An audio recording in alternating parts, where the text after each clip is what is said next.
Shalom Bapak Ibu Saudara semua, Bapak kaum Bapak Teritori 1 Jemaat Immanuel Mio.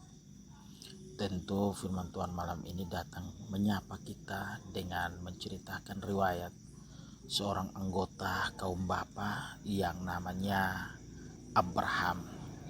Abraham ini adalah satu tokoh yang ada di Alkitab. Seperti yang kita dengar malam ini dalam pembacaan kita, mengisahkan tentang riwayat Abraham dan juga Abimelek.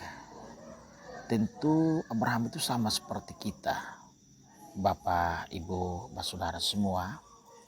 Dia itu adalah seorang ayah, seorang bapak bagi anak-anak, seorang suami bagi istri. Tentu dalam kehidupannya, perjalanannya sesuai dengan cerita Alkitab, dia bertemu dengan seorang raja yang namanya Abimelek. Abimelek ini, Bapak, Ibu, Saudara semua, dia adalah seorang penguasa. Dan ketika Abraham ada di sana, Abimelek ini tertarik bahkan suka dengan istrinya Abraham, yaitu Sarah. Sehingga Abimelek meminta untuk Sarah itu diambil menjadi istrinya. Ketika Sarah diambil, Abraham tidak bisa melawan karena dia tahu bahwa itu seorang penguasa. Abimelek itu seorang penguasa. Maka dia tidak bisa berbuat apa-apa. Yang ada hanyalah Abraham itu berpasrah dan berdoa kepada Tuhan.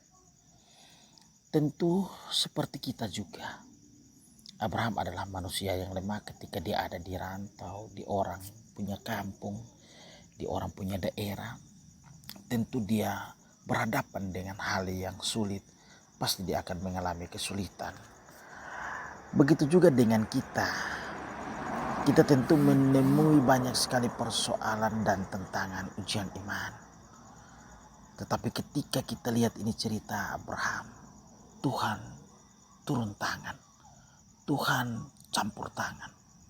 Sehingga Tuhan memberi tulah kepada Abimelek dan seluruh isi rumahnya, di istananya. Tuhan menulahinya sehingga dia harus mengembalikan yang namanya istri Abraham, Sarah, kembali kepada Abraham.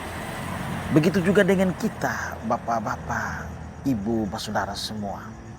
Tentu kita mengalami yang disebut dengan persoalan tantangan iman. Persoalan rumah tangga, persoalan pekerjaan di kebun, di sawah. Kita mengalami yang namanya itu persoalan. Dan terkadang kita tidak sanggup menghadapinya. Tetapi kita harus percaya bahwa kita punya Tuhan. Kenapa Abraham harus dibela Tuhan? Karena dia adalah sahabat Tuhan. Dia itu Tuhan mengasihi Abraham. Tuhan yang mengutus Abraham. Tuhan bersahabat, Abraham bersahabat dengan Tuhan. Demikian dengan kita. Kalau kita bersahabat dengan Tuhan, kita setia melayani Tuhan, maka tentu persoalan apapun, ketika kita sanggup menghadapinya, maka Tuhan akan turun tangan membela kita. Demikian yang dapat saya renungkan dalam ibadah kaum Bapak malam ini. Semoga bermanfaat dan diterima apa yang merupakan suara Tuhan dipakai, diterima dan dilakukan. Tetapi kalau suara manusia dikembalikan ke saya atau dibuang jauh-jauh. Amin.